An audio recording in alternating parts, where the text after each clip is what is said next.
मैं लड़का भैंस चरावेला हो सो सुबह में गाय चलावे के बाद ओकनी के माल अभी चाहिए उ सुई के फेरम लिखन सो टैबलेट के फेरम बड़ सो लड़का चाहता रे से कि तू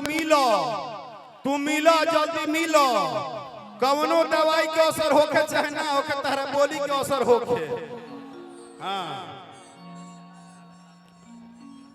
अब बजाओ नहीं आप बोले थे रिकॉर्डिंग होगा ना रिकॉर्डिंग का मजा लीजिए अब आनंद लीजिए क्या जी जी भाई कि लोग नया पवन तरंगदा हम भी बोले हम नहीं आएंगे मेरे को क्या है आप कहाँ गवाना है गाँव कहीं गवाना है मत गवाइए आई एम टाइगर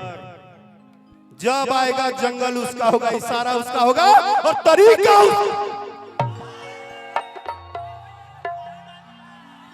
तबालो साउंडो काहे कम करत रहा भाई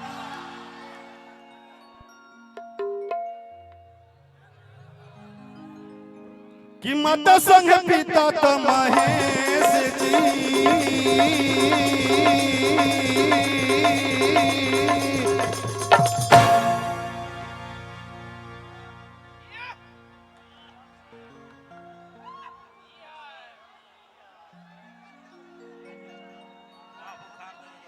भैया एक बार और यह देखा दी कि लोग के खखड़ी खारा हो जाओ एक बार और कि माता संग पिता तो महेश जी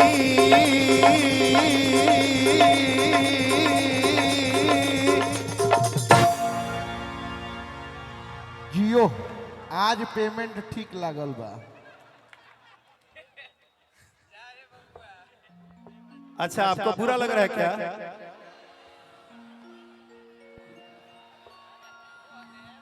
आज असगर भाई के पैसा सौ दी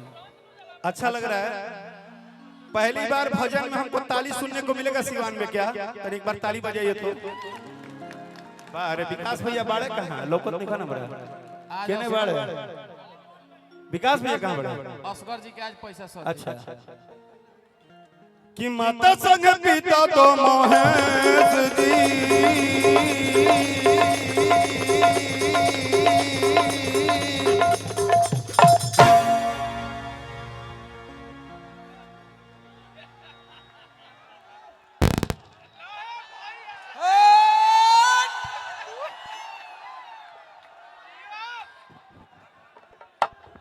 देखी तो चंदन बाबा कहाँ दिक्कत बा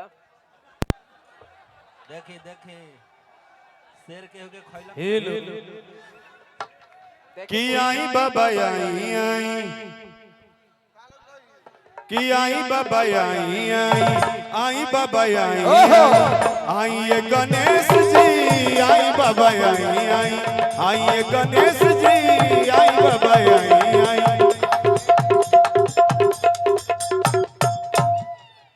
ऑर्गन के पैड के बेंजो के लाइन कट गई बा जी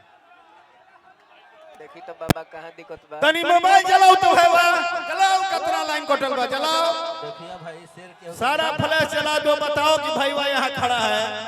देखो जंगल अनार भइल बा आई लव यू मेरे भाई तुम्हारे रहते हमको कोई दिक्कत नहीं है हेलो इसका मतलब है कि सिवान मेरी जान है और सिवान में कोई किसी को सब लोग मोबाइल जरा दे एकदम मजोर हो जा सारा मोबाइल जरा दो तो हम देखिए कितना मोबाइल जरूरत है हां पूरा भूख जो नहीं लगे हाँ जरा हुआ हम देखिए बाप रे बाप वाह वाह बहुत सुंदर शेर जहाँ जाता है राज वही करता है ए भैया स्टेज जंगल लोग नया पवन तरंगदार आज भी रंगदार यही खड़ा है लोग नया पर बनत होई लोग नया पर गावत होई लोग नया पर बजावत होई अपन बात कहत होई कि लोग नया पर बनत तरंगदार नहीं कि सिवान के लइका सब भातार हवे राजा हो ये बात थोड़ा है क्या बात अरे महाराज रंगदारी कहाँ से शुरू हुआ सिवान से रंगदारी कहाँ से शुरू हुआ सिवान से मर्द की छातीदारी कहाँ से शुरू हुआ सिवान से आज भी सिवान की जान बन कर रहोगी तो माफ कर देंगे, अगर एक बार ना कह दोगी तो साफ कर देंगे।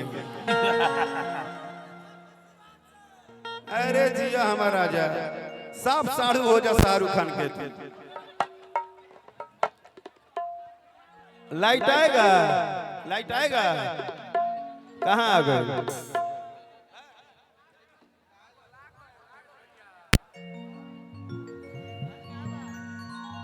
भाई ऐसे मत करो, सभे के मन हो। रउआ रहम लाइट ना एगो बात रही। बा, अब एक लाइन और है, बस उसके बाद हम खत्म करते हैं। कि आई आई आई बाबा, हरे आइए गणेश जी। आज महादेव के मंदिर बनल बा, तो बेटा के पहले बुलाओ जरूरी बा, ओकरा बाद कहे के बका कि रउरे कृपा से बाबा, कि रउरे कृपा से बाबा आ दुनिया बाजारी आ कइले बानी रउरे पूजा के तैयारी। कि बुधिया में शेष बानी, कि बुधिया में शेष बानी आ बेटा वाला केस बानी। कि रउरे कृपा से गावे ले राकेश जी।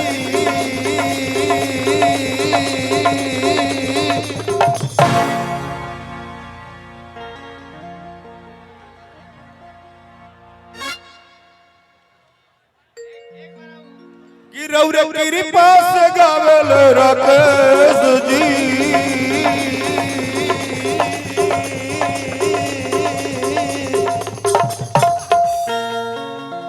बिगड़ गई,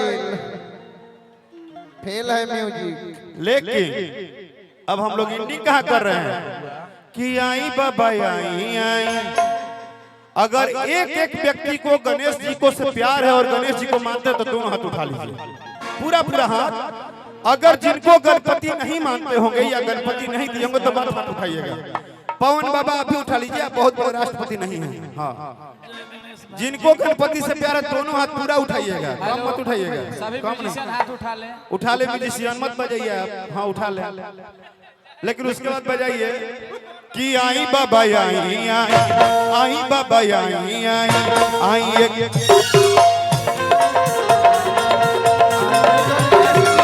आई बाबा आई आई।